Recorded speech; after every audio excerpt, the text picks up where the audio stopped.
ఇప్పుడున్న రాష్ట్ర ప్రభుత్వం జీవో నంబర్ 597 ద్వారా కారణాలు ఏమీ లేకుండా చెప్పకుండా ఆనాడు పనిచేస్తున్న పాలకవర్గాలను రద్దు చేసి పాలనాధికారులను నియామకం చేయడం జరిగింది. దానిపైన మేము కోర్టుకు గౌరవ హైకోర్టును ఆశ్రయించడం జరిగింది. హైకోర్టు 9/1/2026 నాడు ఈ జీవోకు వ్యతిరేకంగా ఈ జీవోను సస్పెండ్ చేస్తూ తిరిగి ఈ పాలక వర్గాలను యథావిధిగా సహకార సంఘాల పర్యవేక్షణ చేయడానికి వీళ్ళను తిరిగి వాళ్ళను మళ్ళీ పనిలో పెట్టాలి అని హైకోర్టు ఆదేశం ఇవ్వడం జరిగింది. కానీ సుదీర్ఘ కాలం 4 నెలల పాటు ప్రభుత్వం ఈ గవర్నమెంట్ హైకోర్టు ఆర్డర్ని అక్కడనే పక్కన పెడితే మొన్న ఈ మధ్య కాలంలో 3 రోజుల క్రితం 27 నాడు ఏదైతే హియరింగ్ ఉన్నానో 28 నాడు వాదన గవర్నమెంట్ ప్లీడర్ వాదన విన్నాక నిన్న ఎందుకంటే కేవలం ఒక కేసు కాదు, దాదాపు 300 పైన సొసైటీలు 330 సొసైటీలు కోర్టును ఆశ్రయించినాయి. ఇందులో సహకార రంగంలో రాజకీయం కూడా ఉండదు. 908 సంఘాల్లో దాదాపు 30 లక్షల రైతు సోదరులు మా సభ్యులు, 30 లక్షల మంది సభ్యులు ఉన్నారు. యాక్టివ్గా డబ్బులు తీసుకునే వాళ్ళు దాదాపు 13 లక్షల మంది సభ్యులు ఉన్నారు. 10,000 కోట్ల వ్యాపారం సంఘాల ద్వారా ఇవాళ తెలంగాణలో రైతాంగానికి ఇతరులకు సంఘాల ద్వారా ఆర్థికంగా వారికి సపోర్ట్ దొరుకుతూ ఉన్నది. జిల్లా బ్యాంకుల ద్వారా టోటల్గా 9 జిల్లాలు కలిసి 30,000 కోట్ల రూపాయల వ్యాపారం ఈ సంఘాలు జిల్లా బ్యాంకు ద్వారా కార్యక్రమం జరుగుతూ ఉన్నది. రాష్ట్ర సహకార బ్యాంక్ ఇంకొక 32 కోట్లు, అంటే టోటల్గా సహకార వ్యవస్థలో 63,000 కోట్ల రూపాయలు లావాదేవీలు ఈ సంవత్సరం. ఇది లేటెస్ట్ ఫిగర్. 25-26 సంవత్సరం మార్చ్ 31 నాటికి ఈ కార్యక్రమాలు జరుగుతూ ఉన్న తరుణంలో నేను గౌరవ హైకోర్టు వారికి ప్రత్యేక ధన్యవాదాలు తెలియజేస్తా ఉన్నాను. చక్కటి ఆలోచనతో సభ్యులకు ఎటువంటి విఘాతం జరగకూడదు, సభ్యులందరికీ సేవలు అందించడానికి పాలక వర్గాలు ఉండాలి అనే ఒక ఆలోచనతో నిన్న ఏదైతే వారు తీర్పు చెప్పడం జరిగిందో పాలనా అధికారులను తొలగిస్తూ యథావిధిగా మొన్నటి వరకు ఏదైతే పాలక వర్గాలు ఉన్నాయో వాటిని మళ్ళీ తిరిగి వాటికి బాధ్యతలు అప్పచెప్పాలి అని చెప్పడం జరిగింది. దీనికి వారికి ప్రత్యేక ధన్యవాదాలు తెలియజేస్తా ఉన్నాను. ఇక పోతే సంఘాలు అనేటి నేను ఇంతకుముందు చెప్పినట్టు సభ్యుల సౌకర్యార్థం వారి కష్ట నష్టాలు వాళ్ళ విషయాలన్నిట్లో వాళ్లకు చేదోడుగా వాదోడుగా ఉండాలనే ఆలోచనతోని స్వయం ప్రతిపత్తితో నడిచే ఈ సంఘాలు ప్రభుత్వాన్ని ఇందులో ₹1 కూడా ఇందులో ఉండదు. సభ్యులు షేర్ క్యాపిటల్ కట్టి వాళ్ళ షేర్ క్యాపిటల్తోనే ఈ సంఘాలు ముందుకు సాగుతాయి తప్ప ప్రభుత్వానికి ఎటువంటి ప్రమేయం లేదు. అందుకని కోర్టు దీన్ని గౌరవించి ఇవాళ స్పెషల్ ఆఫీసర్లను నియామకం ఏదైతే చేసిందో తీసివేయడం జరిగింది. స్పెషల్ ఆఫీసర్ను ఎప్పుడు నియామకం చేస్తారు? ఎక్కడనైతే అవకతవకలు జరిగినాయో లేకుంటే ఏ రకమైన ఏదైతే దురుద్దేశంతో ఒకే పక్షానికి సపోర్ట్ చేస్తూ ఉన్నారో ఇంకోటి చేస్తూ ఉన్నారో అటువంటప్పుడు సహకార సంఘాల పాలక వర్గాన్ని పక్కన పెట్టి పాలనాధికారి వస్తాడు తప్ప మామూలుగా పాలనాధికారి రావడానికి ఆస్కారమే లేదు. అయితే ఎన్నికలన్నా జరపాలి, లేకుంటే ఉన్న పాలక వర్గాలకు ఎక్స్టెన్షన్ ఇచ్చుకుంటున్నా పోవాలి. అయితే నిన్నటి తీర్పు ఆ రకంగా కోర్టు ద్వారా రావడం చాలా సంతోషకరం. నేను ఇప్పటికి కూడా ప్రభుత్వాన్ని ఒకటే విన్నపం చేస్తూ ఉన్నాను. పదవుల కోసం ఇవాళ ఎవరు కూడా ఉన్న 900 మంది అధ్యక్షులు ఎవరైతే ఉన్నారో అన్ని పార్టీలకు చెందిన వాళ్ళు ఉన్నారు. ఎవరం కూడా మేము పదవుల కోసం ఈ పాకలాడట్లేదు. సంఘం వ్యవహారం చక్కదిద్దటానికి సంఘం బాగా నడవాలంటే పాలక వర్గం అనేది సంఘం ఎన్నుకున్న పాలక వర్గాలు ఉండాలి. కాబట్టి మా పీరియడ్ అయిపోతే ఎన్నికలు జరపండి, కొత్త పాలక వర్గాలు ఎవరైనా రానియండి. ఏ పార్టీ అనేది ఇంట్లో పార్టీ ఇంతకుముందే చెప్పినట్టు పార్టీలతో ప్రమేయమే లేదు, అందరూ సభ్యులు ఉంటారు. నేను ఇంతకుముందే చెప్పిన, నేను 21 సంవత్సరాలు కరీంనగర్ జిల్లా బ్యాంక్ అధ్యక్షునిగా చేసిన అంటే ఏ ఒక్కరో సపోర్ట్ చేస్తే నేను అన్ని సంవత్సరాలు చేయలేను.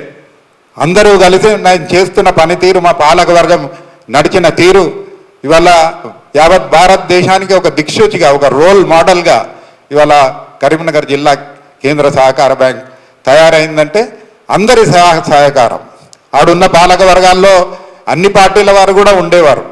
సహకార సంఘాలకు ఏదైతే స్వేచ్ఛ ఉండాలో, ఏదైతే స్వయం ప్రతిపత్తి గల సంఘాలు వారి ఆలోచన మేరకు వాళ్ళు ఏదైతే నడుచుకుంటూ ఉంటారో ఆ దిశగా ప్రయాణం చేసేటానికి మీరు వెసులుబాటు కల్పించాలని కోరుకుంటూ, మీ అందరికీ ఇంత సమయం ఇచ్చి మా మాట విన్నందుకు మీ అందరికీ కూడా ప్రత్యేక ధన్యవాదాలు తెలియజేస్తూ జై తెలంగాణ.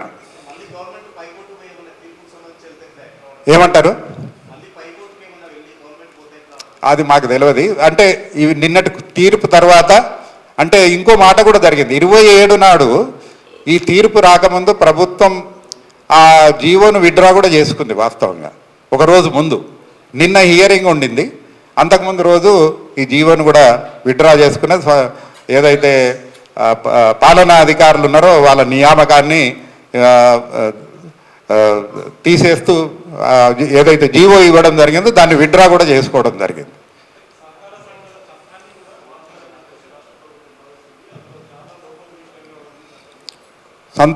సంతోషం. చట్టం మార్పు కావాలంటే మళ్ళీ ఆర్డినెన్స్ అన్నది తీసుకోవాలి, అసెంబ్లీలో బిల్లు ప్రవేశపెట్టి చేయాలి.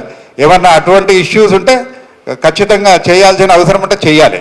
కానీ నా మనవల్ల ఒకటే, సహకార వ్యవస్థ ఇవాళ 21వ శతాబ్దంలో కూడా ఇది still relevant in today's world also అనటానికి నిదర్శనం 2025 సంవత్సరం అంతర్జాతీయ సహకార సంవత్సరంగా యునైటెడ్ నేషన్స్ డిక్లేర్ చేసింది. అంతకుముందు 2012.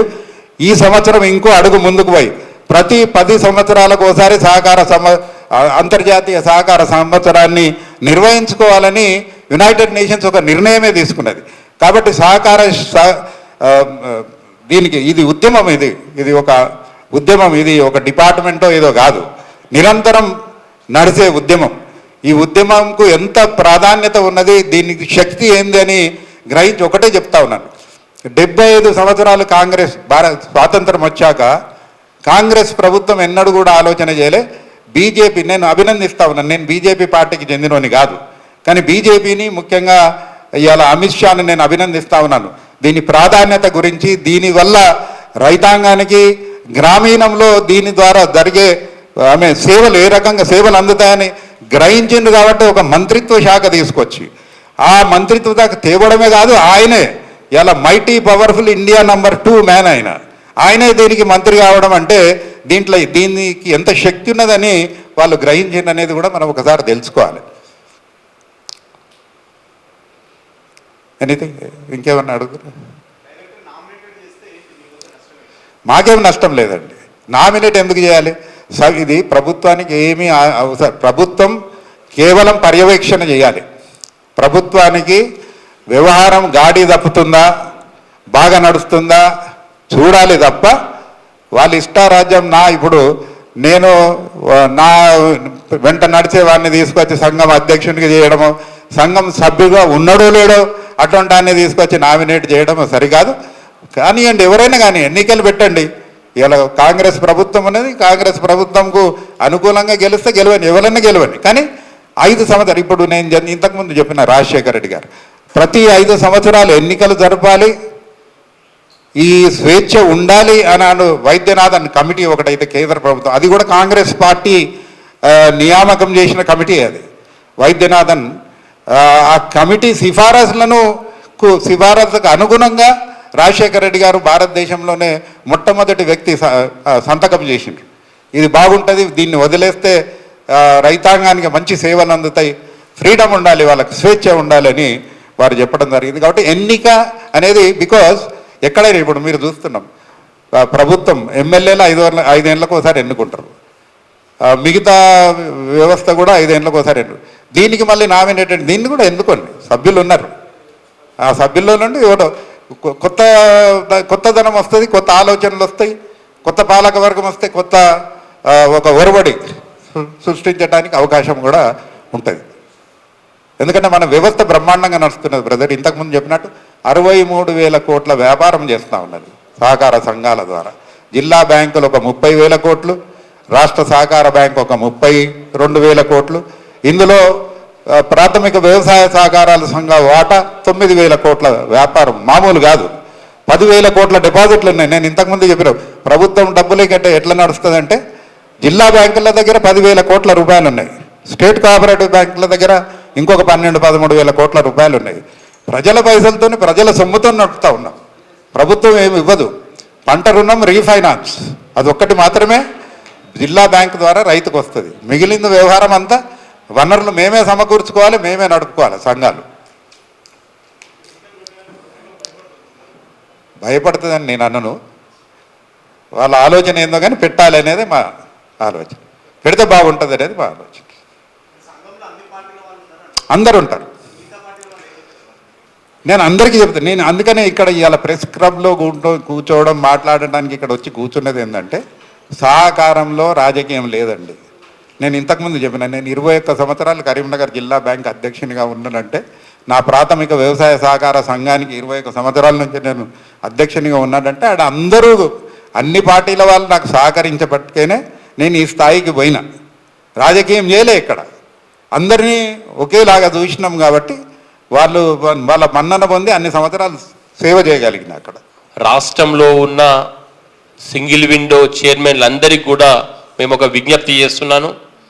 ఎందుకంటే ఎండలు చాలా తీవ్రంగా ఉన్నాయి కాబట్టి మన సింగిల్ విండో చైర్మన్లు అందరూ కూడా ఆ సెంటర్లను సందర్శించి త్వరితగతిన ఆ ధాన్యాన్ని కొనుగోలు చేసి రైస్ మిల్లర్లకు వెంటనే తరలించే కార్యక్రమము మీరు పూనుకోవాలని చెప్పి నేను విజ్ఞప్తి చేస్తున్నాను. ఎందుకంటే చాలా రైతులు ఇబ్బంది పడుతున్నారు, ఎండలు బాగున్నాయి కాబట్టి ఆ విధంగా చేస్తున్నాను. మరొక విషయం ఏంటంటే నిన్నటి వరకు ప్రభుత్వము ఆన్లైన్లో లారీలను బుకింగ్ అనేటువంటి కార్యక్రమం చేసినారు. ఇప్పుడు లారీ ఒక రైస్ మిల్కు పోవాలంటే ఆన్లైన్లో బుక్ చేసుకోవాలి. ఆ ఆన్లైన్లో ఏ రైస్ మిల్ వస్తుందో తెలియదు, ఎక్కడికి వస్తుందో తెలియదు ఆ లారీ పంపించాలంటే. కాబట్టి ఈరోజే కొద్దిగా చేంజ్ చేసినని తెలిసింది. నేను ప్రభుత్వాన్ని కోరుతున్నాను, గతంలో ఎలాగైతే రైస్ మిల్ అలాట్మెంట్ చేశారో, ఏ సొసైటీకి అలాట్మెంట్ చేసిన రైస్ మిల్లు ఆ సొసైటీ ద్వారా ఆ రైస్ మిల్లకే ధాన్యాన్ని పంపించే విధంగా ఏర్పాటు చేయాలని చెప్పి నేను ప్రభుత్వాన్ని కోరుతున్నా. ఎందుకంటే ఆన్లైన్ బుకింగ్ ద్వారా రైతులు ఇబ్బంది పడతారు. ఇక ఈ లారీ ఏ రైస్ మిల్కు అని తెలియదు, అక్కడ వారు ఎంత తరుగు తీసుకోవడో తెలియదు రైస్ మిల్ల, రైతులు ఇబ్బంది పడతారు. కాబట్టి దయచేసి నేను ప్రభుత్వానికి మంత్రి గారికి ఒకటి చెప్తున్నాం, ఇమీడియట్లీగా మీరు జిల్లా కలెక్టర్కు ఆదేశాలు ఇవ్వాలని చెప్పి నేను కోరుకుంటూ, అలాగే మొక్కజొన్న కూడా ఈరోజు జొన్నలు మొక్కలు కూడా చాలా వచ్చేస్తున్నాయి. ఆ మొక్కలు కూడా అవన్నిటికి కూడా మొక్కజొన్నలను కూడా త్వరితగతిన తీసుకోవాలని చెప్పి నేను కోరుతున్నాను. అలాగే మరొక విషయం ఏంటంటే ముఖ్యంగా ఈ ధాన్యాన్ని మనము రైస్ మిల్లకు తరలించాలంటే ట్రాన్స్పోర్ట్ అవసరం. ఆ ట్రాన్స్పోర్ట్ ఎప్పుడు కూడా ట్రాన్స్పోర్ట్తో ఇబ్బంది అవుతున్నది.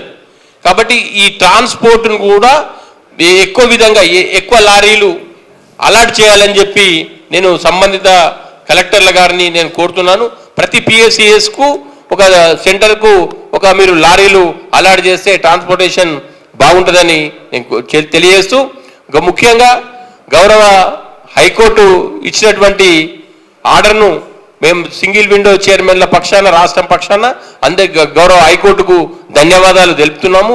ఇక మున్ముందు రోజుల్లో కూడా మేము సింగిల్ విండో చైర్మన్లందరూ రైతుల పక్షాన ఉండి పార్టీలకు అతీతంగా రైతుల పక్షాన ఉండి మేము రైతులకు సేవ చేసేందుకే ముందుకు పోతామని చెప్పి తెలియజేస్తున్నాను.